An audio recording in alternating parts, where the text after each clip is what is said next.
Hello and welcome, ladies and gentlemen, to another round of the Middle of the Pack Racing League Radical Eurotrip Championship for 2023, as brought to you on the Premier Sim Racing platform available only on PC, known as iRacing. And today marks round 6 of 12 as we continue the story of the Central Cup, the second round of the 4 rounds in said cup, and we are here in Hungary at the one and only and aptly named Hungaroring circuit. A circuit which is widely regarded as the Monaco without walls when it comes to open road racing circuits, in reference to the fact that overtaking opportunities here are limited in supply. This is a circuit that has seen the rise of many a superstar in the world of motorsport, and perhaps most notably in 2006 was the first ever time that Jenson Button in Formula 1 took a win in the sport. However, since then it has been a circuit that's played host to a whole variety of series, including Formula 1, but also likes of GT World Challenge and also TCR Europe, and at its heart is a blend of corners which is brought together with a neighbouring valley, and it means that this is one of those circuits that never quite evolves the way you expect it to.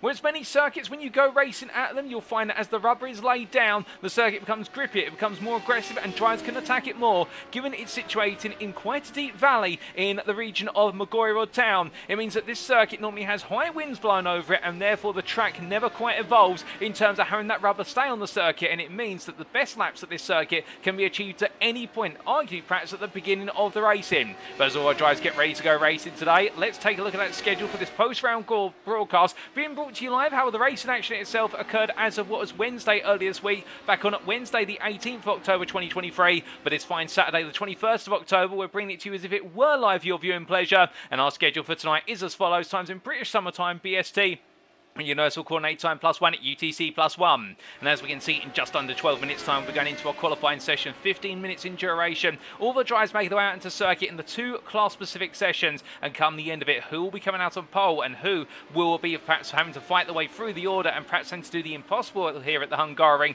which is to make multiple successive overtakes. We'll have to wait and see. And then, all importantly, after that, we have a one and only race on the schedule for today, the 30-minute sprint race, and that will be at 7:30. And what a race we've got ahead of ourselves, and the fact there's always guaranteed to be some drama at the Hungaroring. But will it be good drama for perhaps our championship leaders, or will it be good drama for our drivers further down the order looking to make some points in the championship? In the commentary booth, you have myself, Paul at TX141 Walsh, also known as Britain a Spit, depending on what media you follow me on. Now we bring you all your racing action over the course of the entirety of the season, and this broadcast available on 2 media platforms for your viewing pleasure. Firstly, on YouTube, if you go to youtube.com and search for TX141 TX, alternatively Paul Walsh, and also available on twitch.tv/TX141. And we say hello to you guys and girls both on YouTube and Twitch, and do let us know how you're doing today and whether you're having a great weekend so far. And if you're not having a great weekend, perhaps you had to work this weekend, well, this broadcast will hopefully turn that frown upside down and get you all set with some fantastic racing. And let's give you a quick recap of the championship calendar thus far and what we still got lying in wait. Because last time out in the story, we were in Austria to kick off the Central Cup with round number 5 at the Red Bull Ring. And on the 11th of October, we got to see some absolutely thrilling racing action from our drivers, and particularly it was drama aplenty midway through the field, but most importantly in the AM class, where we got to see Tim Chong take his first win of the series after starting from effectively the back of the grid, and with the lead in the AM class exchanging hands 9 times over the course of the race, it was Chong who came on through to take victory in the AM class. Could this be the turn of the tide for a number of drivers in said class? But it wasn't just about the AMs. Also in the Pro-Am class, we once again saw a dominant run from Ilya Speaker to run away with another class win. And in the pro class, we got to see the battle, a hard-fought one, between James Logstone, Jason Landry and Peter Lowe, with Landry coming on strong late in the race, but it wasn't enough to beat Logstone to the line. But this all precedes, of course, the opening 4 rounds of the season. Let's go all the way back to square one. We started on the 6th of September at the Spa-Francorchamps circuit in Belgium to start off a Belgian doubleheader, which was for our Northern Cup. Spa-Francorchamps was followed up by Circuit Zolder, and in round number 2, we went to the lesser known or less infamous Belgian circuit, albeit it is well known outside of Formula 1 perhaps, with the likes of the Whelen European NASCAR Series, and our drivers there at Zolder had to deal with the roughshod chicanes and managed to come out on top. And then in round number 3 at Brands Hatch in the United Kingdom, we got to see our drivers take on the Grand Prix layout of the circuit, which with its fast flying corners there caught many out on the 20th of September, and it really was all about hold on to your hat and keep the radical point in a straight line. And unfortunately, we had to cancel round number 4 at the Silverstone Grand Prix circuit due to unforeseen circumstances, so that round hasn't played out on the 4th of October, but we have can promise you we're doing our best to make sure all other rounds play out, and today it is round number 6. But after today, on round number 7, we'll go into the second half of the Central Cup, and indeed the second half of the championship season. We'll visit to Germany and the Hockenheimring Baden-Württemberg circuit on the 25th of October, and then for round number 8, we're making our way to France to the one and only Circuit de la Sarthe, also known as the Circuit des 24 Heures du Mans, or you know and all love it and know it as the circuit called Le Mans in reference to the local city, and that will conclude our Central Cup with a feature race round on the 1st November. After that, we'll take our second mid-season break week, and then we'll return for the Southern Cup, which kicks off on round number 9, and that will see us all the way through to the end of the season, and it begins a Spanish triple header, beginning at the Circuit de Barcelona Catalunya on the 15th of November, and then another sprint at what will be Motorland Aragon for round number 10 on the 22nd of November, and our final sprint race round of the season will be the Circuito de Jerez on the sprint there on the 29th of November for round number 11 and 12, and then we bring it all to a close, and the curtain will come down on this European tour with round 12 of 12 at the Autodromo Nacional Enzo E. Dino Ferrari on the 6th of December, the feature race there, but you may refer to it as Imola in reference to the local township, but still plenty of rounds to go. And as we bring the first half of the season to a close today, well, what a round we've got lying in wait. And to key us up for this, let's give you a recap of the championship standings after what is 5 rounds of racing action. And we start off with the overall Drivers' Championships, begin with the Pro Class. And as we can see here, James Logsdon leads the way by 8 points over Peter Lowe. Logsdon continues to hold his advantage, but it's not too great, and therefore any moment if he drops the ball, any one of his rivals could be there to launch their way back into the lead. But Peter Lowe is the one keeping him honest at the most part. But keep your eyes on Jason Landry, who has moved back into P3 ahead of John Kroon by a single point, and Landry will be hoping that he could go for the win today. Meanwhile, Kroon in P4, perhaps regretting it didn't go quite right in Austria, given the fact he did take pole position, but in the end lost out early on in the race, and in P4 at the moment, he'll also be fancying his chances for a bit of retribution. 2 points behind him to complete the top 5 at Jordan Butler there, who continues to show consistency outside the top 5, with Jake Gertson, Logan McKenzie, Milan Harris, Mika Hendricks and Aaron Lahr only separated from P6 through to P10 by the best part of 14 points, and that battle for the spot outside of the top 5 there incredibly close, with Gertson holding on for the time being. And then we do have Bester SP11 of Franz Washing on 76 points, ahead of Tanner Dibble to complete the standings. We then come to the Prime Class overall, and as we can see, Ilya Speaker continues to lead, even with a drop score accounted for. That 24-point advantage is going nowhere but upwards, it would seem, for the Rockefeller Racing Gold driver.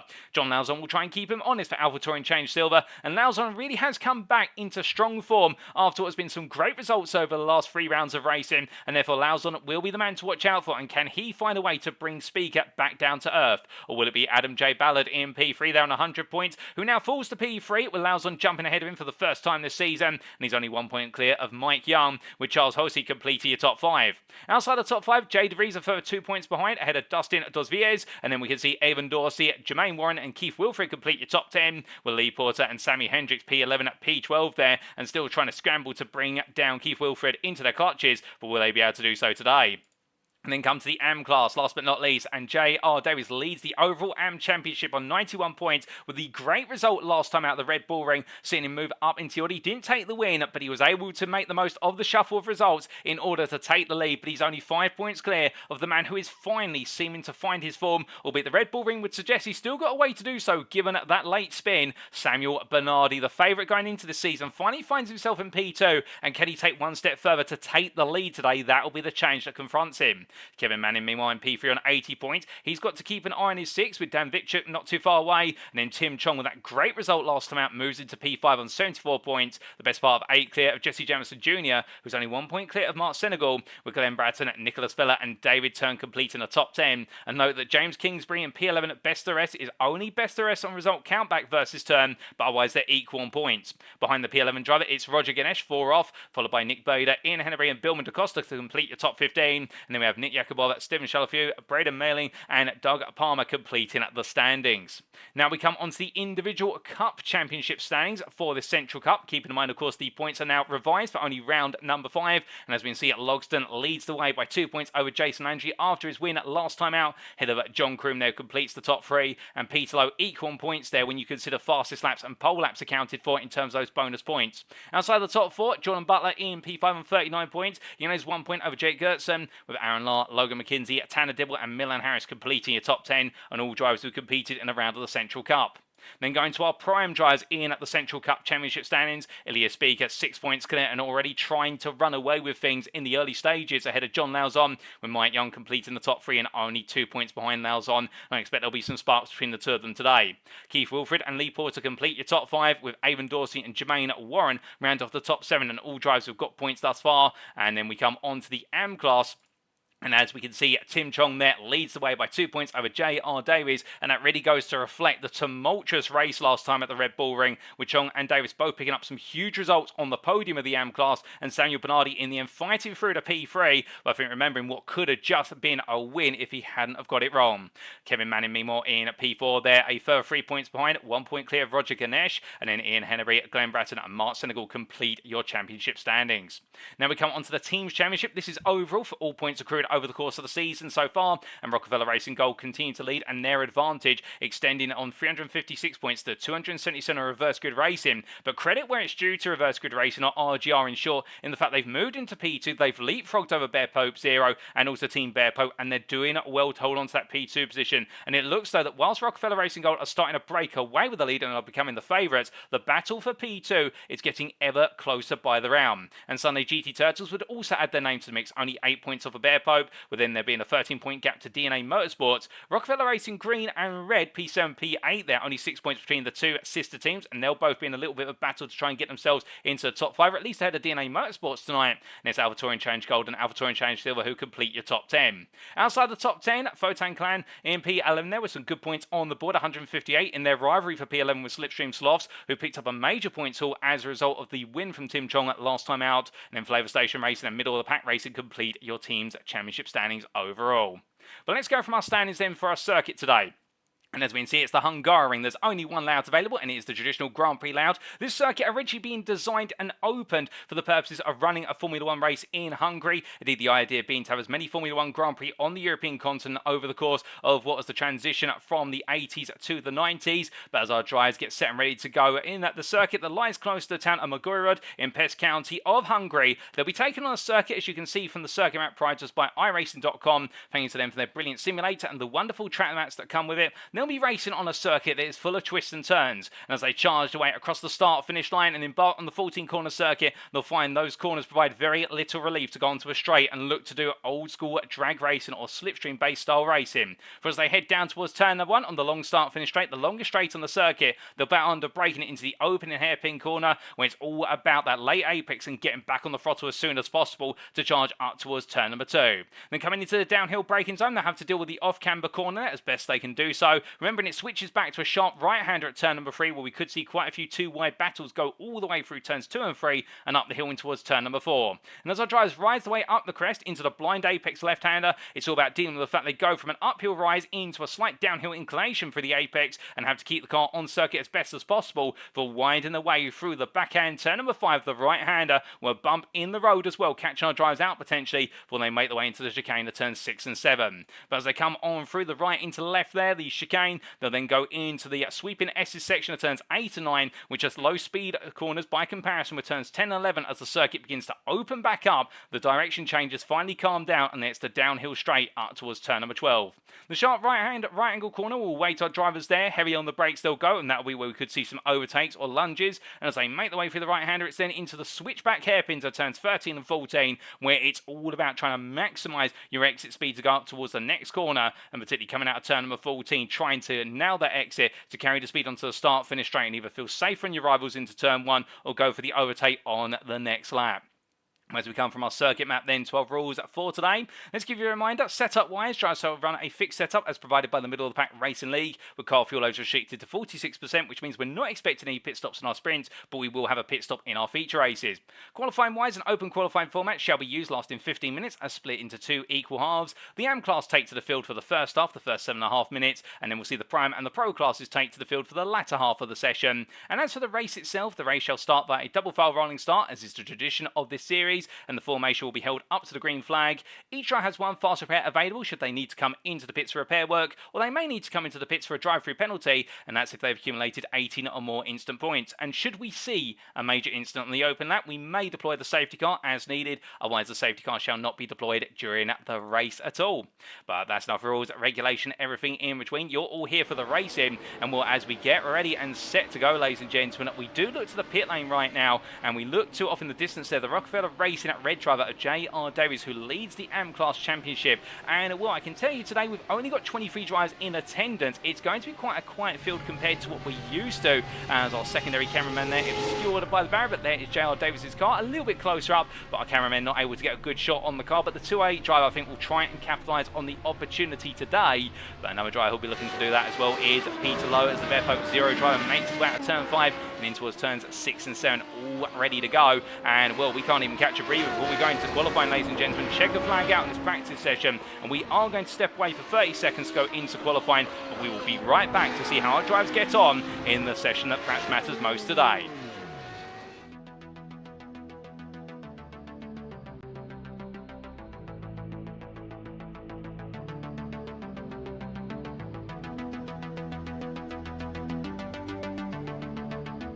As we return, ladies and gentlemen, it's time for qualifying, and well, already our AMs are making their way out onto circuit, albeit some of the little slower than others, getting the car set up, making sure they've got the right amount of fuel in the car. And as they make the way on through, well, the one driver right now who's occupying the circuit, he's a bit lonely out there, is Samuel Bernardi, but he is the man who will be on a mission today to try and get things done, because at the Red Bull Ring he lost a huge opportunity to retake the lead of the overall AM Drivers' Championship, and today he won't want to make the same mistakes twice. And we keep talking about it, but it really has been the story of the season in the AM class in particular, is the fact we have had multiple rounds where drivers have been leading. They have had comfortable leads, not just Bernardi, but also we could name quite a few, and this is not to name and shame, but it's just the truth of the story. We've had J.R. Davies, also on top of that Jameson Jr. at certain points, also the likes of what was Keith Wilfred, leading back when Keith Wilfred was in the AM class, only to make a critical error and it's dropped them out of lead, and what could have been arguably a guaranteed win. But again, the story of the commentator's curse also applying there.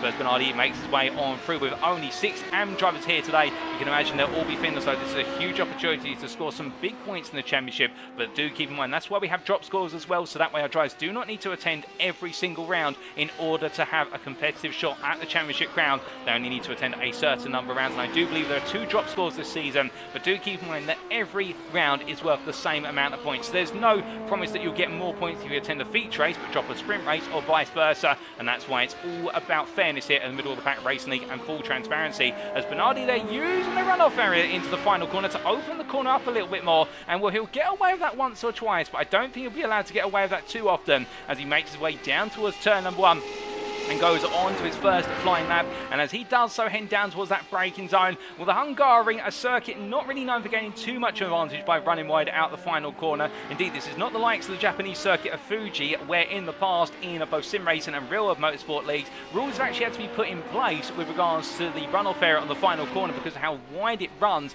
and the fact drivers could gain the best part of 60 miles an hour before they even made their way back onto circuit, and therefore that translated into about 3 or 4, or in fact about 6 or 7 miles an hour more going down the start finish straight at Fuji. But we don't have quite that situation here at the Hungaroring, so drivers will try and use every little advantage they can get, and it's only natural, of course. That's what it's about when you are a racing driver with a simulated alternative, a real racing driver, and the fact that you want to try and get every little advantage you can going onto each and every lap. And as we do see here, Bratton winding his way down through turn number 2 into turn 3. We do say hello to a good number of you in the respective chats, particularly if you're in the YouTube chat right now. We say hello to Eric Logston and also Samuel Bernardi there, who says let's get it, and Eric Logston saying yippee. Well, I think he's been a bit patiently waiting for today, and we do apologise for the broadcast being 2 hours later than the normally scheduled time on Saturdays. Unfortunately, a little bit of scheduling conflict meant that we did have to push things slightly to 2 hours later to the right. We're here now to bring you all that racing action as if it were live from the Hungaroring. And I'll tell you one thing, ladies and gentlemen, on a personal level, this is a circuit for me as a sim racer I absolutely love,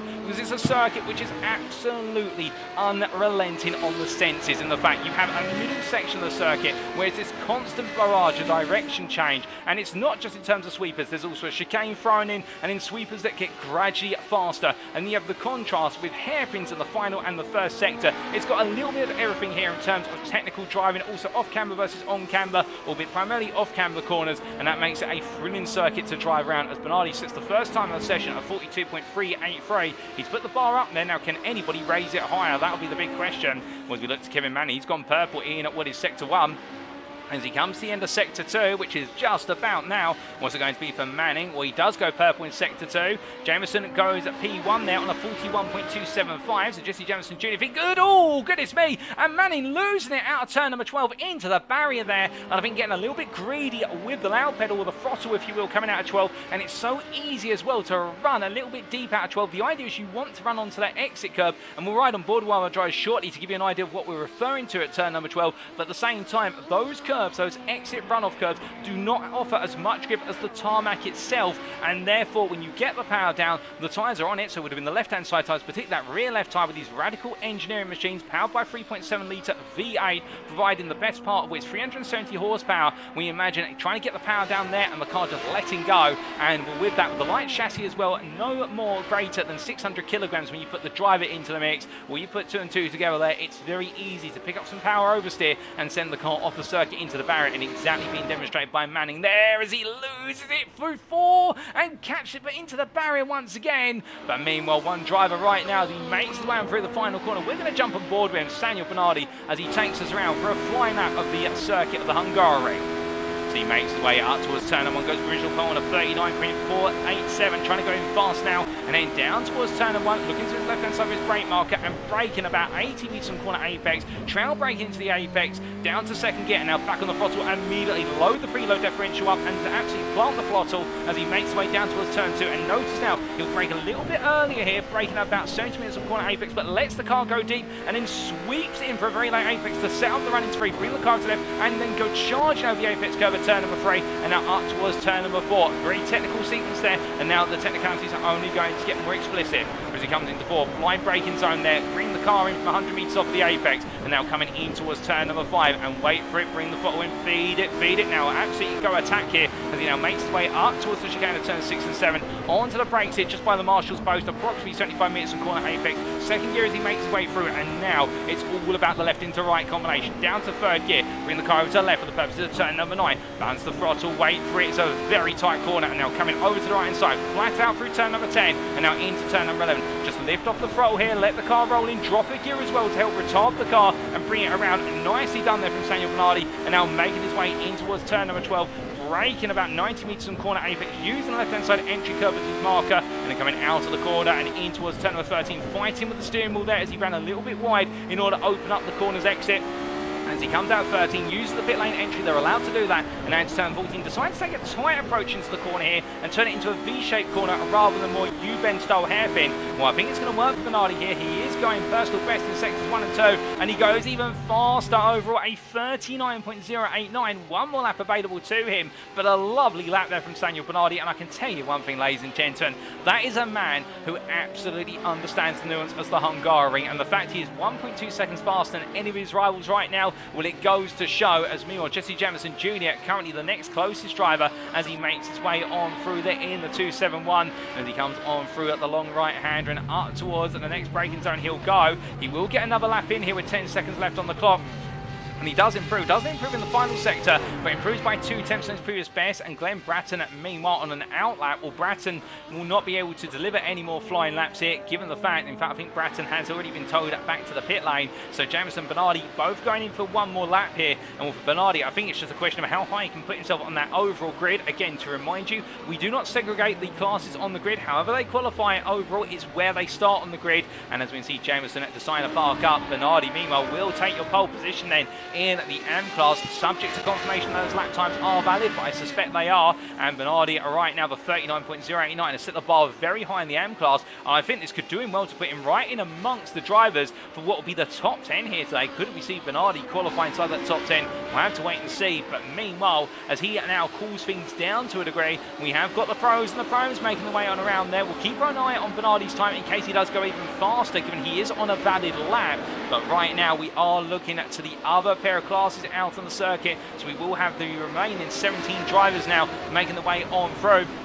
And as they do so, Bernardi does improve, by the way, to a 39.066. He chops off a little bit more time compared to his previous, just gains a couple hundreds by recollection. And meanwhile, Rockefeller Racing Gold here, well, that is going to be Harris and a couple of his teammates, all three of the teammates there, all working together, trying to give the time. Rockefeller Racing absolutely running together, all the sister teams as well, green and red in this sequence. Meanwhile, a bit further back, Reverse Scooter Racing also coming on through, and then we can see Charles Holsey here. We're on side to side, and well, everybody queuing up behind Holsey at this point, and I wonder here whether right now we might be seeing a little bit of a queuing effect going on for the remainder of the field, because they come through 13 to 14. One thing we haven't really talked about in this qualifying session is the importance of tow around here, and you do gain quite a sizable amount of lap time on the start-finish straight, and also the run out of turn 3 up towards 4, but the flip side of the coin being you don't really gain through the middle and the latter section of lap being in the dirty air of another car. You haven't really got the straights to maximise, and therefore you can gain perhaps at most 2.5 tenths overlap. Those could be pivotal, to be fair, in terms of the difference between pole and P2. We'll have to wait and see if that's the story of the day, as meanwhile the number 11 there, with Peter Lowe, has got exceptionally close to the rear of what is our Rockefeller Racing green driver, Horsey, as they head down towards turn number 2. And I had the opportunity to catch up with Peter Lowe ahead of this race, and well, he was telling me about the fact when I asked him, now that we are running the Central Cup, does he feel as though perhaps the complexities or the level of racing required has increased since the Northern Cup, given the difference in circuits? Well, the fact the Northern Cup circuit's technical in their own right, but the Central Cup really focused around these circuits that are very corner-centric, and therefore really put a lot of pressure on you as a driver in being able to maximise your skills and potential. And what you're saying to me is really the main difference he's noticed between the Northern Cup and the Central Cup is just how the standard of racing continues to get stronger and stronger from each and every round. And on top of that as well, the fact in the championship you have no chance for a breather around here. You make a mistake in any given round and you will feel that tenfold going into the next round. And great insight there from Peter. The real emphasis here being on the fact you have to be at 100% of your potential every round. There's just no difference between the rounds other than the venue you're racing at. And well, as Lowe makes his way down towards turn number 12 here, he's definitely demonstrated that. In fact, he really has been one of those drivers who's pushed hard all season so far, and the most memorable one being at Circuit Zolder perhaps in round number 2, when he was trying to go for the win. It didn't quite work out in terms of the way he perhaps expected it to, but as he makes way around here, definitely a top 3 contender in the pro class. And as our drivers make the way on through for their first flying laps in this Pro-Am Pro session, in the second half of the overall qualifying session, right now John Kroom sets the fastest time to this point of a 39.3. And as he comes on through turn 1 into 2, we can see there Sam C in the YouTube chat saying James Logston is my hero. And we're speaking of James Logston, here he is in the Bear Pope car. As we see a lock-up for the car in front, that will have been, I do believe, John Lauzon having a bit of a lock-up there. It's very easy to lock these cars up. Remember, they have no ABS system to know.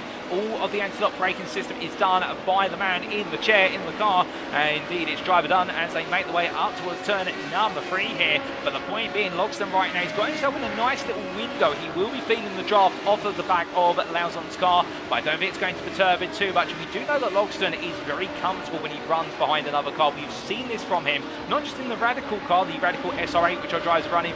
We've seen it from him previously in other series hosted by Middle of the Pack Racing League as well, such as the Toyota GR86 Cruising USA Cup, in the fact that he just seems to go even faster when he's behind someone. It's almost as if it just gives him that extra 10% motivation. And boy, he has been the fastest driver in qualifying this season on average, and he's been the fastest driver per lap in the races. So Logston outright one of the absolute stalwarts at the front of the field, but it just is noticeable how he seems to acclimatise better compared to most when he's behind another car, and it gives him that leverage. But meanwhile, as we look from him to what is Jermaine Warren, And Warren here coming on through what is turn number, I believe the turn number 9 into 10. And he validates our full process there as he comes into the sweeping right-hander, turn number 11. 2.5 minutes left on this qualifying session still. And Warren right now down in P19. We did have 4 drivers not get a time on the board, including Braden Merlin, Kevin Manning, Jay DeVries, and also JR Davies. And I think some of those will be qualifying bans, for instance, in previous rounds. And for others, it might just be they couldn't quite get a lap together. But as they make their way up towards turn number 14, all the lap times still pouring in for our drivers. We look to Warren here, and well, as we can see, Hendricks is P13, currently the pro driver, having a difficult qualifying session so far. But meanwhile, what can Warren do? He moves to P18. And Jason Landry just behind him there. The Sunday GT Turtles driver, 1.5 minutes left on the clock. It's a 38.643. It's good enough for P3. Kroom right now holds the keys to pole on a 38.529. Lock up there from Warren, but he's able to keep it on circuit just about. Milan Harris attempts slower compared to Kroom, but this session could be going the way of John Kroom today. It could be a repeat of what we saw at the Red Bull Ring. The difference will be that it'll be Harris who'll be lined up on the front row with him, not Landry. Also, as he Logsdon nipping in behind, given the current rate of knots. But meanwhile, in the prime class, well, it's the man of the hour, and it is Ilya Speaker who continues to demonstrate his credentials here for being the favourite of the prime class, because look at that time right now to John Lauzon. It may just be over a tenth, but the point is, a tenth or not, it's key here, and Speaker delivering in the Rockefeller Racing Gold driver as he sets the gold standard of qualifying times in his class. But as he comes on through at turn number 13 into 14, meanwhile, Milan Harris on an absolute scorcher of a lap here as he comes to the line. He's got the draft as well of what is the number 15, his team, and Harris crosses the line, and it is going to put in P1. In fact, that was Kroom just in front of the 45, just to correct ourselves there. But Harris now goes pole on a 38.187. Kroom almost 2 tenths slower by comparison. Has anybody else got an improving lap out there as this session continues to wind down? Peter Lowe improves to P4 on a 38.758. Gertz on a 39.146. Charles Holstein moves to P8 there after was a relatively slow start to the qualifying session. Hendricks, meanwhile, creeps a lap into P5 on a 38.890.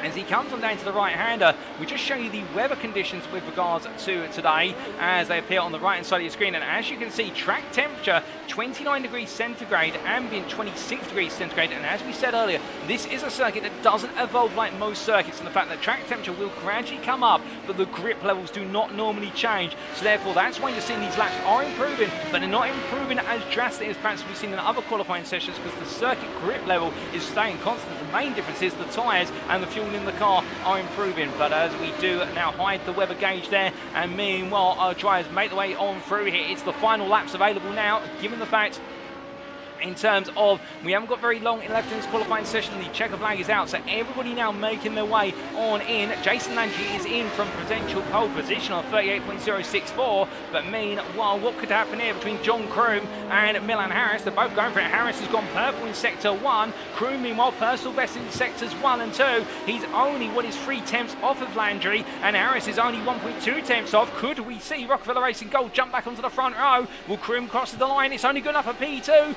What about Harris? Meanwhile, as he crosses the line, it's not good enough for Milan Harris. It's P3 at best. Ilya Speaker, meanwhile, leaps up to P4 for Rockefeller Racing Gold. That's prime pole provisional currently. And meanwhile, more times coming in. Peter Lowe goes back to P4. Avon Dorsey crossed the line, P10 at best. Meanwhile, James Logston goes P5. John Lauzon goes P8 there in the rear of the picture.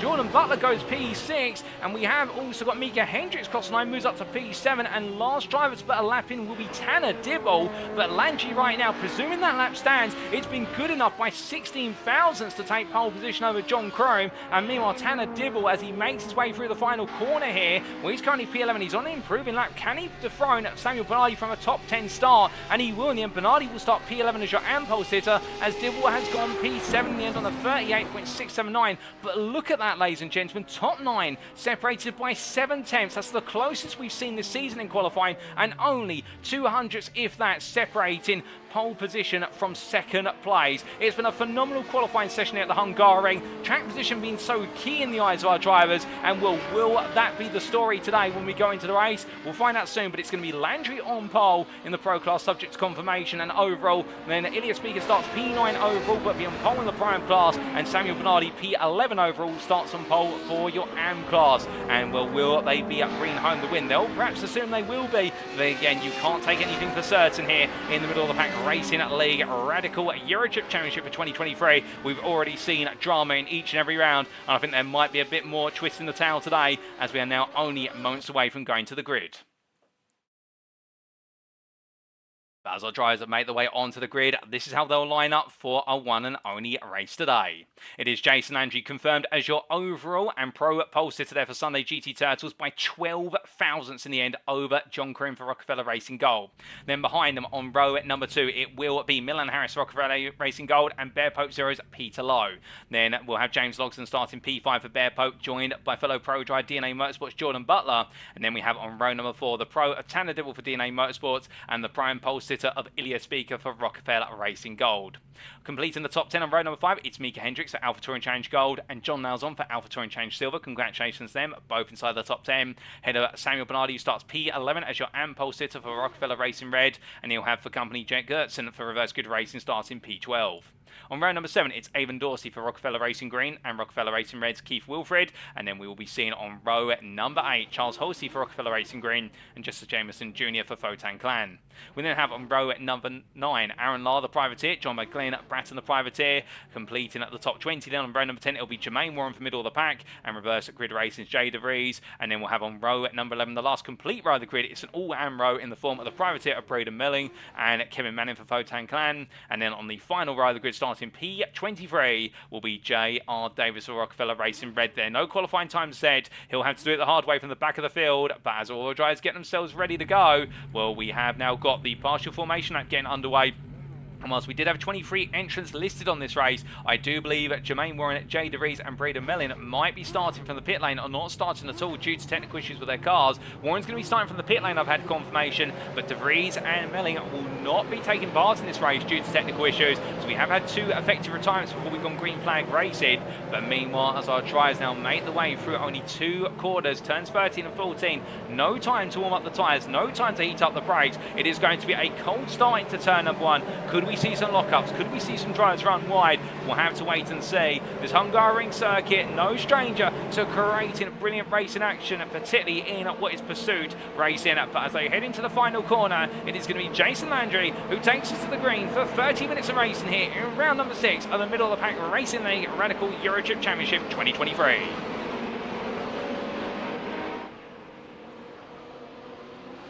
And it's lights out, away we go immediately as Landry wastes no time in getting us to green flag racing. But look at this, it's 5 wide as they head down towards turn number 1. Croom gets the best start of them all, but Peter Lowe says, no, I've got an even better one. Looks around the outside here as they enter the braking zone. DNA Motorsport on the inside there, lock up from one of the Rockefeller Racing green cars further back. But John Croom takes the lead in this race as Peter Lowe has to wait around the outside. But look at Landry. Landry now coming back as they make their way down towards turn number 2. Lowe on the inside once again here as they break the way down. Behind, meanwhile, we've got Dibble in a freeway fight with his teammate there, of which John Butler and Milan Harris on the inside. Harris gets the 2 of them as they come into turn number 3. And as they wind off now, they'll go line astern for the most part as they head up the hill for the first time of asking and charge their way into the next braking zone. But brilliant race action. Everyone surviving the opening corners. And as they make the way through now, Samuel Bernardi drops down a P12. He's got Aaron Lahr right behind him, the privateer and the lime green machine as they come on through. Meanwhile, overtake there for what is Ilya Speaker versus Jordan Butler, potentially your prime leader, who right now has got John Lauzon, who's closed up quite rapidly. And as they come into the chicane, there's no way through other than 1 wide here as they come into the braking zone. Mistake there further back from, I believe, that is Photan Clan's Kevin Manning with a lock-up into the chicane, just missing having to go onto the grass there to avoid contact with Glenn Bratton. But as they head in towards the S's here, meanwhile, Avon Dorsey getting a place of a Charles Holsey, so the Rockefeller Racing Green drive swapping places early on as they make the way down from 11 in towards turn number 12. But more action coming up front. Meanwhile, John Lauzon and Jet Gertson. Gertson on the inside on the left of your pitch here versus Lauzon. It's the pro trying to make progress versus the Pro-Am. And as they head in towards turn number 13, onto the brakes they go. Lauzon not giving this up as they come through the left-hand hairpin and onto the right-hand. But look at this, looking up the inside is Mika Hendricks trying to get into the mix here as the Alpha Touring Challenge drives at Hendricks and Lauzon try to work together to leverage this to their advantage, but there's no way through. And now this battle for P9 is costing them time. But after 1 lap of race, it's John Croom who leads, going on to lap number 2 ahead of Jason Landry P2, Peter Lowe P3, James Logsdon P4, Milan Harris P5, Tanner Dibble P6. As we can see there, Dibble not quite able to get in the battle for the top 5 right now. He holds in position. Jordan Butler P7 P7, Ilias Mika P8, your prime leader, John Lauzon P9, Jake Gertsen P10, and then we have Mika Hendricks P11. But meanwhile, Gertsen here still side by side with Lauzon coming down to the braking zone for 2. These two not giving each other any breathing room as they make the way through the left-hander and into the right. Gertsen trying to hold the outside to inside here, but once again, Lauzon demonstrating that he knows where to put the car, and Gertsen having to wait his turn. And behind him is Mika Hendricks P11, best the rest, and then your AM leader Samuel Bernardi P12 as they come in towards turn number 5. Going into the braking zone here, and the long way around they go, and as they make the way through the extrapolated hairpin, if you will, or the sweeping hairpin, depending on your preference on nomenclature, we can see there Gertsen once again trying to find his way through. And right now the number 16 driver from Reverse Grid Racing, oh goodness me, and the car falling off the sausage curb there at turn number 7, having to catch the steering wheel. Well caught that man as he rolls his way through turn number 8 and heading up towards 9 and through 10 now. And if he doesn't play baseball, he might want to consider opting for the position of fielder, because if he can catch a car like that, he definitely can catch a ball just as well, and the fact that could have been in tatters into the wall as he comes down towards turn at number 12 here, onto the anchors he goes and rolling on through. And I think right now Lauzon may be the slower driver out of the turn in terms of lap pace, but Gertsen has got to find a way through, and that's the thing with this Hungaroring circuit. When you're caught behind somebody, unless you can get an absolutely brilliant run out of a corner, alternatively get your rival to make a mistake, it's nigh on impossible to get a move done. And as they make the way through 14, new fastest lap of the race from John Grimm at 39.088, he's putting another 2 attempts over the rest of the field as they all charge away onto lap number 3 here, and we stay on board with Jake Gertsen in the run down towards turn number 1. Mika Hendricks just behind and backing off at the moment as they come into the braking zone, but Hendricks waiting to get into the mix as we look from them back up towards the top 5. And as we can see here, James Logsdon having to try and hold position versus Milan Harris as they come down for a left-hander.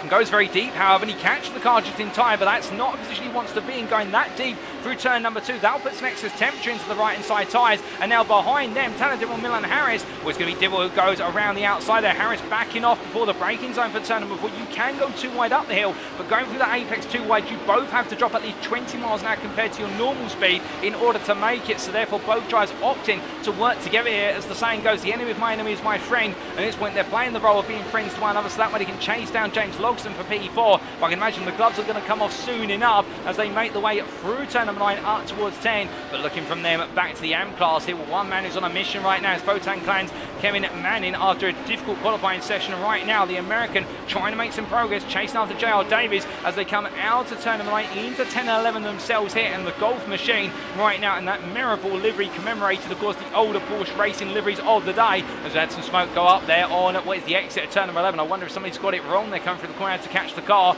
but meanwhile Manning here close, but not close enough to take P3 in the AM class, P18 overall. As they head out towards the braking zone here, all 21 starters still in this race. All the field separated by 18 seconds right now. It's incredibly close out there. It just goes to show you this Hungaroring circuit really as well as ones where you have to stay with your rivals. You cannot let them get away. But as Manning taking a very different approach compared to Davis in the final corner, with Davis having to take more of a U-shape approach, Manning taking that V-shape approach which we talked about earlier in qualifying. Both of them capitalising as best they possibly can. But going on down, we've got a lock up there for Jesse Jemison Jr. in the Votan Clan machine, and well, as he makes his way out the corner, looks like he's running a special Halloween livery on the car, unless I'm very much mistaken. Is that Jason from, I believe it's Nightmare on Elm Street or Friday the 13th? I always get the horror movies confused, they're not my genre. But as they make the way down through turn number 2 into 3, well, right now coming on through the right-hander. Meanwhile, lock up there, that was Mika Hendricks getting it wrong. You can see him in the rear of the picture as he's dropped down at P16.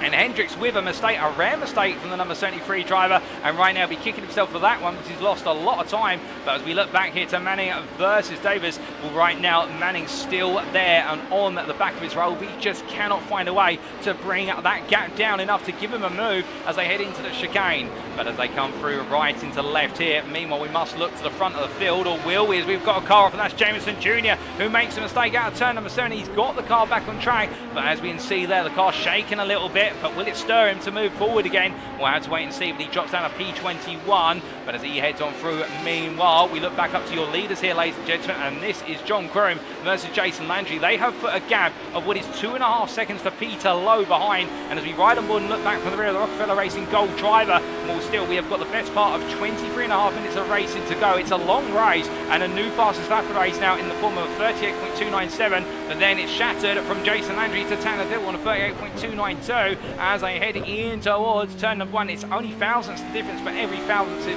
pivotal here as they head through 1 and up towards the next braking zone. but Kroom here holding on for the time being. But remember, it is just as much a sprint as it is a marathon. Those tyres do go off over time.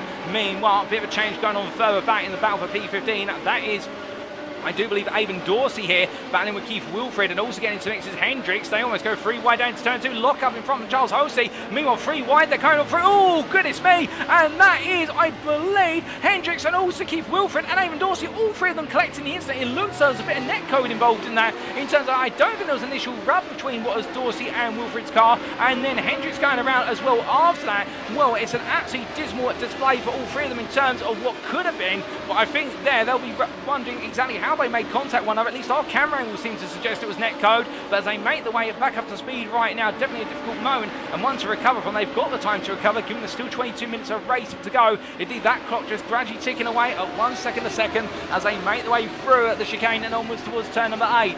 But looking up from them to back up the field, we looked at Ilya Speaker.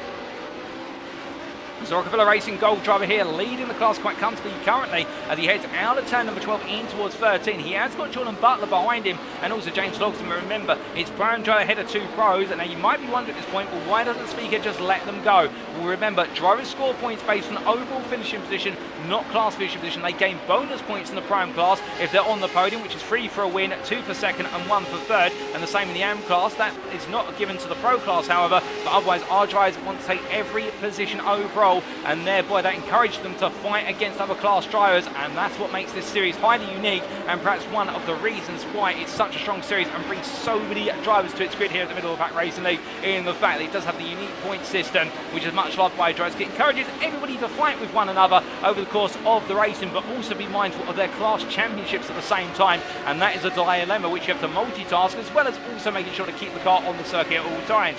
But speaking of keeping it on the circuit, Logston there doing everything to maximise those track limits as he makes his way out 3 and towards 4, and we jump on board here with the 42 driver from Bareboat as he comes into the right-hander, and as he does so, turn number 5, close enough to John Butler. You couldn't get any closer than that. 1/10 separates them as they break the way in to the 6-7 chicane, but the problem is Logston gets this close right now. But remember, the only time you can really look for a move, unless Butler makes an error, is coming out of 11 and down towards 12, so he wants to be that close on the exit of 12 and actually gaining a bit more speed coming out the corner, and I think this may be coming here as it looks so. Butler out of sequence on the corners here. Logston gets the better run, Butler goes deep. This could be it for Logston, albeit Butler there runs wide. He will pick up track limit infringement for that, so he'll get an instant point and now add to his grand total. But as they come down through 12, it looks so Butler right now a bit unsettled, even more so as they come into 13. Logston looks up the inside, but the DNA Motorsport driver has to fight with a bit of understeer there, and the car goes long, and as a result James Logston does find his way through, and Butler, they've been pushed to the limit and going beyond it and couldn't find a way to bring the car back under control immediately, and James Logston through pressure moves it to P7.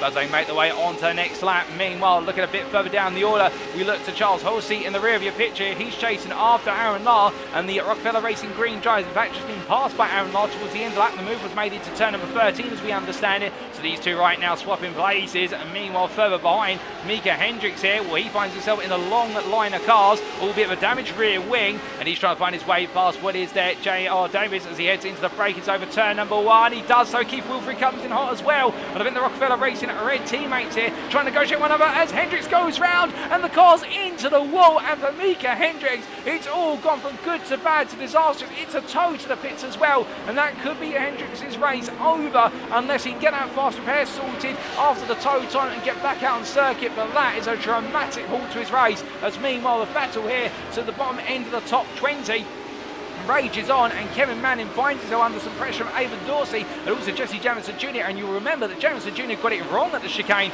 only 3 laps ago, and he's already back onto this battle, what is effectively a battle for P2 in the AM class, or P15, which is being held on to by Jay Davis right now as they make the way on through the chicane. And meanwhile, it's still gloves off here between Wilfred and Davis as they come on through. Was the chicane too wide on exit, and Wilfred being dropped in behind Davis as they make the way through turns 8 and 9. Well, both drivers here right now, Finland's over the faster driver of the two of them, but I wonder whether all this is going to cost them in the bigger picture. As you can see, Manning, Dorsey and also Jameson Jr. are right there, and also closing is Jermaine Warren at the rear of the picture and Glenn Bratton. Oh goodness me, there's contact! I believe that's contact between Wilfred and Manning, with Manning getting it wrong under braking and Wilfred going around, unless I'm mistaken, and as a result that's going to bring Wilfred's race to a close. Manning there slowly rejoined to let Wilfred retake the position, and he was knocked out, but great respectful driving there from Kevin Manning, credit where it's due to the Fotan Clan driver, but it happens in racing, and that's what happens in these radicals when you race so closely. Wilfred into the pits, the damage there I think caused him to receive what is a meatball flag as it's nicknamed, in reference to the fact it's an orange circle surrounded by a black background, but it is with regards to car is damaged due to coming to the pits for repair work, as it's not safe to drive on circuit. It's essentially a stewarding infringement flag, and meanwhile John Kroom, as we look from the back of the field to the front of the field, he still leads this race ahead of Jason Landry. And as they make their way through the turn 6-7 chicane this time, these two right now in a world of their own. Their lap times are absolutely phenomenal, I can tell you that, ladies and gentlemen. And they're lapping on average 38.2s. Meanwhile, the rest of the field by comparison are lapping in the 38.5s or higher right now. And it's stellar to see here, but as you can see, Landry so close coming out of turn number 11 to 12, but not close enough to look for a move. He's got to get even closer still. And then we have low ahead of Harris here in the battle for P3. As they come through the right-hander of what's turn number 12 and up towards 13 they go. We're hearing that Jay Davis had a bit of an incident on circuit at the chicane that's dropped him all the way down to what is P17 from P14. So he's got to now recover once again after making that ground up. But as we do look to Harris versus Lowe coming on through the long right-hander and up towards turn number 1 they go. It's been catapulted out the corner here, and you just plant the throttle and pray now. Particularly for Peter Lowe, he's got no draft to really consider here. Meanwhile, Harris has got all the tow he needs to gain the overspeed. He pulls out to the inside. He thinks about it, but then decides, you know what, it's not enough. But throwing the dummy there in the hope that perhaps Lowe outbrake himself or lock up into the corner. Meanwhile, reverse grid razor Jet Gertson all over the back of John Lauzon once again as they come on through turn number 1 and head up towards turn number 2. But the problem here for the American driver is the fact he's close enough right now to the Canadian, but he's not close enough to be able to force the issue. And that's the thing. I think he's now praying that tyre wear will start to come in his favour as this race goes on. And that's something we haven't really talked about, the fact as we've seen all season thus far, the final 10 minutes of the race really see the dynamics of the race and turn on the head, because that is where drivers who push the car hard in the opening 20 minutes, their tyres start to fall off the proverbial cliff, whereas those who protect the car a little bit more, they gradually start to gain pace and places with it. And will Gertson find himself in the former or the latter camp, and the same for Lauzon. Only time will tell in that regard, but 2 tenths between them now as they come through the 6-7 chicane and onwards towards turn number 8 and 9. No difference between them here, but it does look as though Lauzon once again are really now having to keep this car in front, and he's having to do it by making it as wide as possible and also park it on apex where he needs to. As we look back from the rear of the 177 and out of turn number 11 in towards 12, again Gertson just not quite able to get the run out the corner he needs. And the thing about this race is it's not good enough to be close enough. As we saw earlier in terms of battles, you have to pick up the speed on the corner. You've got to cut back off the apex effectively and get your rival to go a little bit deep. If those two matters line up, then the moves come about, and that's the thing with Gertson right now. He's close enough to be able to look for a move, but he's not able to get the cutback run he needs to get that extra 2 miles now to go to the next braking zone with momentum and get alongside. But meanwhile, speaking of momentum here, Peter Lowe under more pressure in the battle for P3. Harris that time was almost alongside into the braking zone, so Milan Harris really right now trying to put the pressure and bear down the neck of Peter Lowe, as meanwhile Tanner Dibble closed up behind. Only 7 tenths now is Tanner Dibble from this battle.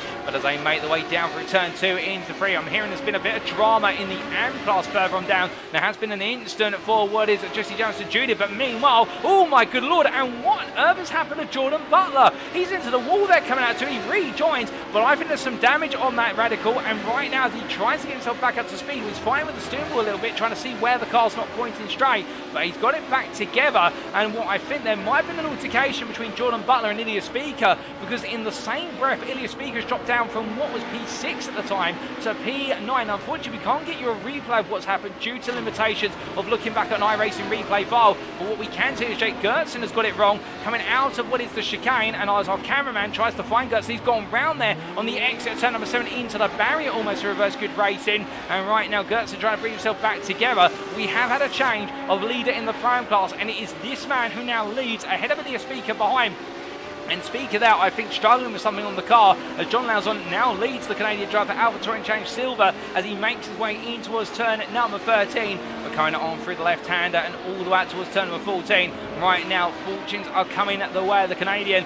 Meanwhile, we've got Jason Landry going slowly out the final corner. I believe that is due to a slowdown for track limits, and therefore he's going to serve that automated slowdown, but he's dropped from P2 from John Croom all the way down to P5, and that is going to be a painful penalty. In fact, he was the only driver really, I'm not saying this lightly, keeping Croom under pressure, but this is going to release the taps of pressure on Croom, and Croom is going to run away with this at his rate of knots that he's running at the moment. But meanwhile, Landry now onto the back of this battle for P2, and this is going to be a sensational battle between the four drivers here for that second place. Presuming Croom does not fall back into the clutch of this. If he does, we'll have a five-way fight for the win, but again, we'll have to wait and see just how long Croom can maintain that momentum up front, as meanwhile Peter Lowe right now in the driving seat for a P2 finish is the minimum today, and well, you'd have to imagine the 11 driver here, he'll feel as though right now as he looks up in the distance, he'll see Croom as a bit of a speck, but he'll be thinking to himself, you know what, P2 would be good enough here to guarantee that he's going to move right back up towards the top of the standings or close the delta to Logsdon.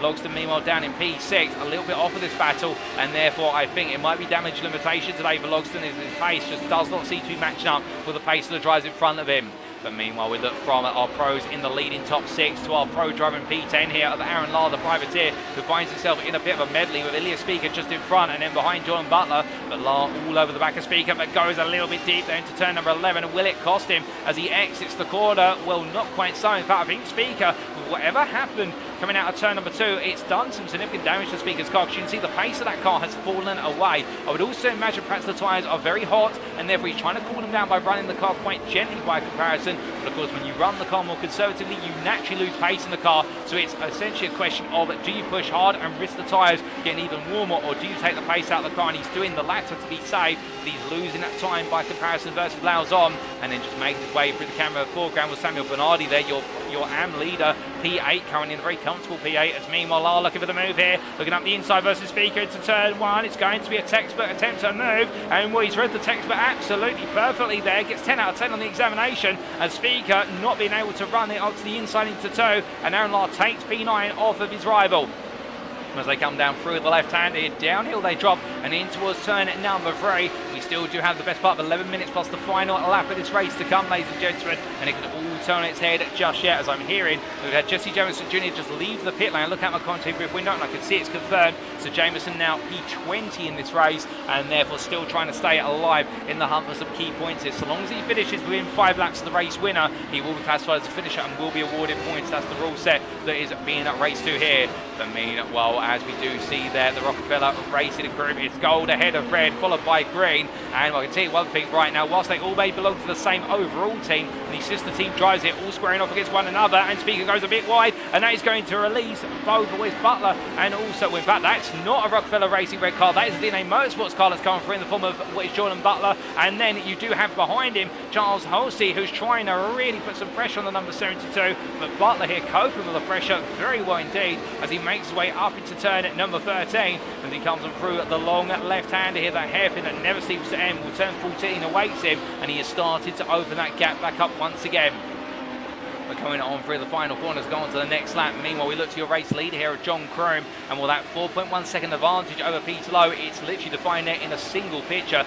Croom continued to run away with this race. Last lap, a 38.25, and meanwhile Peter Lowe a 38.28, which to the credit of the number 11 driver is a personal best, but Lowe just not quite able to edge his pace in there versus Croom. And I think it's going to take a major error from Croom now to bring him back into the clutches or behind this group, as Lowe holds that advantage over Harris to half a second on average. But the problem is the fact that the pressure is not going away, and therefore as they make their way out of the corner, you can see their Dibble running slightly wide out of turn number 5. Such is the pressure he's got to perform here as well, and that's the thing with these guys, they're all running at 100% right now, which, as we always like to say in racing, whether real or simulated, you cannot race at 100% all the time. There's just no natural ability to do so, and in these sprint races even, they may be 30 minutes in duration, but for the best part of say 10 minutes you may be able to drive at 100%, but at some point you will have to turn the wick down, and will Dibble right now trying to keep it his maximum for as long as possible, because he'll know that Jason Landry, if he sniffs there's an opportunity to try and make a move, he'll go for it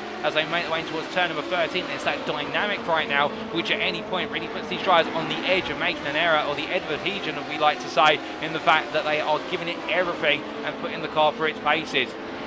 As they make their way out to turn at number 14. And on to the next lap they go. Past our cameraman there on the start for this straight, winding their way now down towards the next hairpin, and as they head on down, well, the gaps are relatively static this time. Milan Harris have the best lap of the race, a new fastest lap, a 38.142. So Harris right now on course for that bonus point for the fastest lap in the pro class, albeit I think Crew may be inclined to respond to it potentially a little bit later on as he heads down in towards turn number 2. This is all in the name of trying to find a way past Peter Lowe, who we look back from the rear of here as they head in towards turn number 3. As they make their way up towards turn 4, pinpoint precision from both drivers here, knowing exactly how much track width to use. And as they come into turn 4, he gets very close there from Harris. Harris there showing he can carry a lot more speed into turn 4 than Lowe can. And I think right now that might be a sign here that either Lowe's tyres are falling off or he's back in the car to save a bit of life in the car. But if his tyres are falling off the proverbial cliff, then this could be a dangerous sign for Peter Lowe in the fact, to be fair, he's picked a circuit where he can defend well at, and we do know that Peter Lowe's defensive driving is fantastic. We saw it at Circuit Zolder, his defensive driving, it just worked out absolutely spot on for the most part of the racing. But meanwhile, as we look from them, we look back to Jake Kurtzen, to Ilya Speaker, as he looks at the inside of the aforementioned prime driver and takes P12 down for Speaker, and the number 16 reverse grid racing car continues its recovery after that unfortunate error at the chicane earlier on. As he comes through turn number 9 up towards tennis next side with Charles Horsey, who is the best part of 3 seconds up the road in the battle for P11, and well, that's going to be a long path to carve up in the time remaining as we do look to that battle for P11, P10 here between Butler and Horsey as they make their way in towards the final 2 quarters. Aaron Larger to front and then Samuel Bernardi, but the DNA Motorsports driver here is closing on both Lar and Bernardi. He's been closing, in fact, at a rate of half a second a lap. He's now in the dirty air, and that means the closure rate is going to be brought down to a degree. But the point being here that if Butler carries on this pace, he could be looking at potentially P9, if not P8, when all is said and done today, if he's able to find a way through. But meanwhile, looking back to the battle for what is second place in the AM class, this is Kevin Manning versus J.R. Davis as they make their way up towards turn number 13. And with both drivers here, they've had their run of fortune and misfortune in this race. But meanwhile, we say that, and as soon as we say it, Davis goes around. I think the commentator's curse strikes on our 208 driver, Rockefeller Racing Red, as we're about to praise both of them for the fact enjoying quite a little battle. And right now, Davis with that spin, he's going to have Glenn Bratton try to sneak it up the inside here. But the privateer, can he get it? Does he? Hooks it high in the apex curve. They're side by side on corner exit, and Bratton tucks back in here. Can he find the speed he needs to try and go back from the move to turn number 1? I don't think he'll be able to, as Bratton there too far back to really look for the move, but that's going to release Manning now up into P2 class P16. And given the best part of 8.6 seconds to play with as part of managing that gap. And as they head up towards turn number 3, no way through for Bratton as he comes into 2, and instead Davis right now just able to get himself back up to speed, feel comfortable with the car and see where the tyres are. But from there we look back to your battle for P2 overall, and P2 in the pro class where this is Peter Lowe versus Harris, and Harris right now knocking firmly on Lowe's door and saying, can I come through? Lowe doing everything to try and prevent that, but I think Harris right now is saying, I wasn't asking, as they make the way down towards turn number 1, and as they head towards the braking zone, Harris pulls out to the left-hand side of your picture. Onto the brakes they go. Lowe turns in. He's going to find Harris there. Great side-by-side racing between them off of the corner, but Lowe knows he's got all the racing room there to get the power down. Harris has to back off, and as they make the way towards turn number 2, Dibble on the back of this battle as we jump on board with the DNA Motorsports driver, keeping in mind that he does have Jason Landry behind it. You can see there the advice on the rear wing of Harris's car, goading the drivers behind to make mistakes. It says more gas, less brakes, and right now Dibble know he needs the brakes just as much as he needs the gas in order to get it right around here. But Lowe goes slowly through turn number 4. It backs Harris into Dibble as they come into turn number 5. Lowe being smart there, losing the speed through the corner in order to force them to battle, and as they head in towards turn number 6 and 7 into the chicane they go. That's one tactic Lowe can use. He can just simply park it on Apex and get the 3 drivers behind to all concertina into a battle of their own. It's a smart tactic, and Dibble gets the run up the inside. He goes into turn number 9, but he loses the rear of the car. It goes round there as he just snaps back on the throttle too soon, and Dibble falls to P5. But now that means it's a 3-way fight for P2 in this race. An unfortunate error there from the 69 driver, but as he rejoins here, the racing continues, and Lowe right now We know he's held off one of them, but it's not the man who's putting the ultimate pressure on him, as Harris making that mistake at turn number 8. It gave Dibble an opportunity, but Dibble offline into 9 just could not carry the speed in time. And as they make the way in towards turn number 14 here, well, Harris will regroup. He'll go on the offensive once again, we presume he'd mean to do so as they come through, but then there's a mistake from Harris. Hooks the car too high on the curb at turn number 14. And look at this, here comes Landry. Landry looking now for a move. Harris defends the inside. Landry there's going to think about it. Will he go to the outside? Will he go back to the inside? We decide to go to the outside. Harris on the compromise line. I think Landry learning from what happened with Lowe early, and the fact that if you're on that outside you get the momentum, but in fact Landry decides to go for the cutback here. Up into 2, he's going to be on the outside for the inside of 3. Classic approach to the move here, and he's going to go all in. Harris there has to hold the car quite tight to the apex curb, but now Landry on that inside. Side by side they go, and Jason Landry takes the position.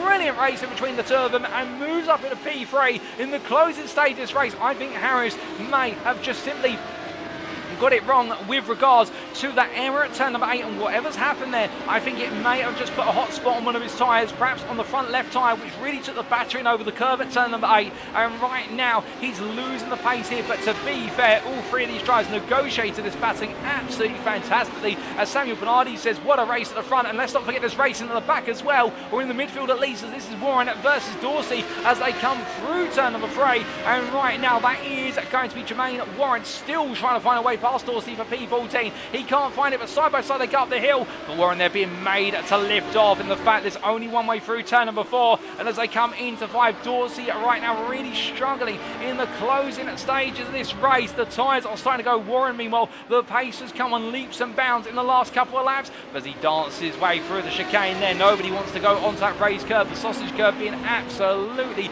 crippling to the car. And meanwhile further up the road in the battle for P10, this is Butler versus Halsey, with Butler the defender versus Halsey the aggressor as they come in towards turn number 13. You can see some tyre streaks that were drivers have gone on in the past, but nobody getting it wrong here this time around. 2 more laps to go as our leader has gone on to lap number 18, and we will see 1 more lap before all said and done today. Butler loses the rear of the car, he catches it in time, but that's going to cost him dear as he makes his way across the line, and Halsey will come on through. But Butler there, how on earth he managed to catch that, I have no idea, but I can tell you one thing, ladies and gentlemen, the 72 driver there, absolutely fantastic with skill behind the wheel there to correct that error. We thought that was going to the inside wall, the rear of the car, let's go again, and he catches it. I think Butler right now just pushing the car so hard, and the car is fighting back as he comes down in towards turn number 2. That's going to put Jake Gertsen right behind him as they come down for a left-hander and into the right of 3, but Gertsen now will be on a one-line train all the way out through turns 4, 5, 6, 7, 8, 9 and 10 as they make the way up the hill into the second sector, for the reason that simply being here there's no real way through unless the driver in front makes a mistake. And speaking up in front, this is Jason Landry, who being ahead of Milan Harris. Harris right now all over the back of him here as they come through the right-hander of turn number 11. You could not make this up, ladies and gentlemen. Peter Lowe has been given a lifeline to run away from these guys, and Landry right now doing everything to hold position as they come out of turn 12 in towards 13. He got the move done earlier, but now Harris says he wants it back, and as they come through the left-hander of 13 up towards 14 they go. Well, it looks though here Landry right now just keeping everything nicely tucked away in terms of defending as they make the way onto the final lap of Brett. Leader's already gone on through and past the camera shot here, but as they make the way down towards turn number 1 for the final time today to a 19th and final lap of racing here at the Hungaroring, the battle for P3 is well and truly on. Harris looking up the inside, Landry there on the outside, not thinking the move was coming, but Harris changes the tone of the situation, but loses it a little bit there on the rear end coming out of turn 1. The oversteer creeping in with that hit on the curb, and as they make the way towards turn number 2, Landry holds off now. Harris so close to getting it done, that final 5% to find his way past the number 5 car. He's still trying to find it, and as they make the way down through turn number 3 and up towards 4, and now it's going to be Landry who has the right to hold on to this whole middle sector. And can Harris get close enough to put the pressure on it? That's the question that will be on his mind. His teammates will be absolutely encouraging him, indeed the team principal on the radio saying to keep on going, you've got this. But Landry right now will know how to make that car exceptionally wide, and he's got the perfect set of corners coming up to do so and take all the speed out of this race for P3. But as they make the way up the hill, meanwhile we look to other drivers making the way in towards the middle sector. Gertsen versus Butler still as they come in towards turn number 5. We're hearing that Lars found his way past Bernardi further up the road. They change places for P8, P9 respectively, but as we see Gertsen here looking up the inside, can't quite find it versus Butler as they wind on through the chicane. But meanwhile from them, ladies and gentlemen, We need to look to this man as he makes his way through turn number 13 and in towards 14. And after putting it on pole, much like last time out of the Red Bull Ring, he's absolutely led it away. But whereas the Red Bull Ring, it went very wrong early on. It's not going to go wrong today because John Kroom takes the checker flag for the first time this season for Rockefeller Racing Gold in the number 45, 5 seconds clear of Peter Lowe, P2 for Bear Pope 0. Jason Landry holds on for the final podium spot there for Sunday GT Turtles out of Milan Harris. It will be P5 for Tanner Dill for DNA Motorsports, and it'll be James Logston in a quiet race day, P6. I think damage limitation being the key name of the race here for the Bear Pope driver. And then in P7, it's another win, his second win of the season in the prime class for John Lauzon for Alpha Touring Change Silver, who holds off Aaron Lahr and Samuel Bernardi. Finally finds his way back to winning ways in the AM class with a P9 overall winner of the class for Rockefeller Racing Red. And then it will be Charles Halsey at P10 there, head of Jordan Butler and Jake Gertson, with Ilya Speaker P13 and a difficult day today after a key error cost him and finishing third on the prime podium. Jermaine Warren in the P14 ahead of Avon Dorsey in their brilliant battle to the line. And then a bit further back, ladies and gentlemen, give him a round of applause all the same, because he will be your runner-up in the AM class and he will be your 16th place finisher overall. It's Votan Clan's Kevin Manning as he comes on through to take his checker flag. And then it will be J.R. Davies who comes out the final corner here to complete his race. P17 in the end, third place in the AM class to round off the AM podium for Rockefeller Racing Red. And then very shortly we will have Glenn Bratton coming out the final corner. He won't be on the AM podium, but he still brings it on home there. P18, fourth place in the AM class, the privateer in the 289. And then your final finisher on this lead lap of the race, ladies and gentlemen. We did have Jesse Jamison Jr. finish P20, 2 laps down, and he's already taken his checker flag, but it will be Keith Wilfred for Rockefeller Racing Red, who'll be your last lead lap finisher, P19 in the 199. But what a race today here at the Hungaroring. We told you it was going to be a fantastic one. We expected it to be a thriller, and it was most certainly, as our drivers make their way through turn number 14 and up towards their pit lane stalls now. And as they all come on through, nobody was able to touch this man today for the most part. Albeit Jason Landry kept John Kroom honest for the opening 15 minutes of the race, but a critical error from Landry saw him fall away and have to battle for the podium of the Pro class. And Kroom, meanwhile, in an exceptional run of form here. And could this be the start of something special for the Rockefeller Racing Gold driver? We'll have to wait and see. But meanwhile, Kevin Manning just gradually cools the car down through turns 9, 10 into 11, and now coming down through 12. He'll know today it wasn't quite to be his race in terms of going for the winning class, but still a second place in class is nothing to laugh at. But it will be a huge haul of points for Samuel Bernardi, who finished P9 compared to Manning's P16, and that could sway the tables quite significantly in the favour of Bernardi at the end of the first half of the season. But as all our drivers come into the pits, ladies and gentlemen, it's only right we take you through those race results subject to any Stewards inquiries, and here they are. And as we can see, after 30 minutes of racing in round number 6 of the Middle of the Pack Racing League Radical Eurotrip Championship 2023, as hosted on iRacing at the Hungaroring today, John Kroom taking the win for Rockefeller Racing Gold overall and in the Pro class there by 4.9 seconds over Bear Pope Zero's Peter Lowe. Sunday GT Turtles, Jason Landry finishing a further second behind in the end and fighting to a third place podium, and definitely a deserved one at that. And congratulations to our overall podium finishers of Kroom, Lowe and Landry, and then Milan Harris just missed out finishing P4 there for Rockefeller Racing Gold, only 2 attempts behind at the end in a sensational back and forth between the two of them. Tanner Dill P5 for DNA Motorsports, and he'll be kicking himself for that mistake at turn number 9 when he looked to the move to move him into P3. What could have been, and could it have even been, an opportunity at a second place? Well, it's a big what-if question, and we can never know the true answer to it. But what we can know is that behind the 69 driver was number 42, James Logston, in a quiet race today for the Bear Pope driver. And I think, again, damage limitation being the key phrasing for this one. And will he be back on winning ways next week? That'll be the question.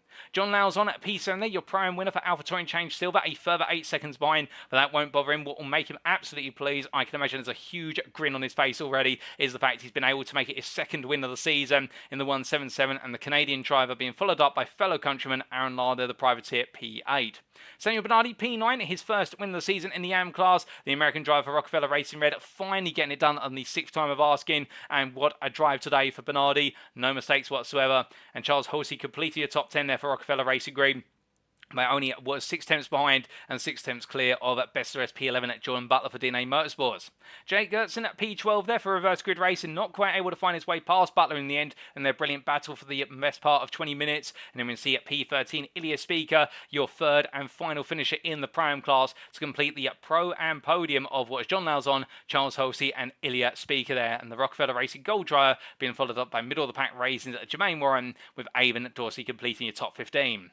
Then it was Kevin Manning, P16 for Photan Clan, your runner-up in the YAM class there, ahead of J.R. Davies for what is Rockefeller Racing Red. So congratulations to the trio who made up our YAM podium today of Samuel Bernardi, Kevin Manning and J. Davies. And then we do have completing your top 20, Glenn Bratton and Keith Wilfred firstly. They both finished on the lead lap of this race, and indeed 19 finishers on the lead lap, ending with Wilfred. And then we can see at P20 there, classified as a finisher as he did complete enough laps to be within 5 laps of your race winner, Jesse Johnson Jr. there for Photan Clan at P20. And then we had our 3 retirees of the day, Mika Hendricks, who unfortunately with that error in the early stage of the race, finishing 13 laps down, he'll be classified as a non-finisher. And our non-starters today of Jay DeVries and what was Braden Mellin for Reverse Grid Racing and the Privateer, and we hope to see more from them as of next round.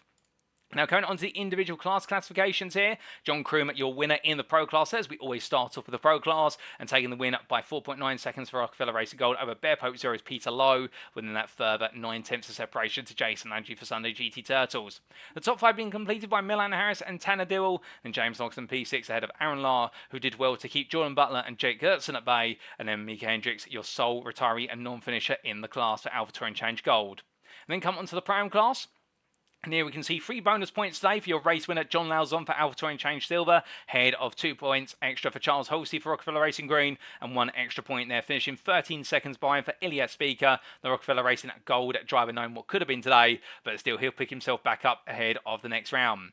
Jermaine Warren and Avon Dorsey completing the Pro-Am top 5, and then Keith Wilfred, your last finisher in the Pro-Am class P6 for Rockefeller Racing Red, ahead of the non-starter for Reverse Grid Racing of Jay DeVries. And then lastly, but not least, coming on to the AM class, as we can see there, Samuel Bernardi, your winner, picking up the 3 bonus points for Rockefeller Racing Red, 37.1 seconds clear of Photan Clan's Kevin Manning, and then a further 9 seconds clear of J.R. Davies for Rockefeller Racing Red. Glenn Bratton, your last lead lap finisher in the AM class, P4 there for the Privateer outfit, ahead of Jesse Jamison Jr., who finished 2 laps down as classified, so will be classified P5 in the class for Photan Clan, and then your sole non-starter and effective retiree from the class, Braden Melling, the Privateer there, P6. But with that, ladies and gentlemen, that concludes all of our racing action today here at the Hungaroring. What a fantastic round of racing. And unfortunately, it does mean that we now have to say it's time for us to wrap up. Thank you very much for watching, and if you have enjoyed today's racing and perhaps you want to be on the grid for a future series hosted by the Middle of the Pack Racing League community, also known as the MPRL in short, or perhaps you just want to get in touch with the community and become part of a growing community across particularly the North American continent, but it does expand to the South American continent and even does have some drivers from further afield now from the Oceania region, including the likes of Peter Lowe and company. Well, if you want to know more about the community, do check out the official Discord firstly, invite link available on the screen there. Or if you don't want to go to the Discord, perhaps you're a little bit shy for that at the moment, you can always just follow us on Twitter at twitter.com/MOP Racing, where you can keep up to date with all the latest upcoming broadcasts at Middle of the Pack Racing League, and also the trials and tribulations of the esports teams at MPRL as they take part in other series, and also the official iRacing events. But now, ladies and gentlemen, our attention's turned to the next event in this series, and it will be round number 7. For our drivers will make the way for the 3rd round of the Central Cup, or round 7 of the overall championship, to the Hockenheimring Baden-Württemberg in Germany. And whilst the racing will occur on what will be Wednesday the 25th of October, we're going to bring it to you as if it were live on Tuesday the 31st of October. So it's going to set up your appetite for the championship finale in terms of that Central Cup for round number 8, which will occur the day after. But save the date, ladies and gentlemen. Tuesday the 31st of October, our drivers will take on the German circuit that, since it's redesigned by Hermann Tilke, has been a circuit that is all about the technicality once again. How the difference between today's circuit and the Hockenheimring Baden-Württemberg is that they're exceptionally long straight and multiple major overtaking zones, and could we see some big scraps in the final sprint race round of the Central Cup? All that and more to be revealed in the near future, but until then, we've been the Middle of the Pack Racing League. I've been your host and commentator, Paul TX141 Walsh, also known as Britain Spit, depending on what media you follow me on. And until next time, remember to stay safe, stay well, stay smiling, have a fantastic rest of your weekend, but most importantly, as always, remember to stay on track. Good night.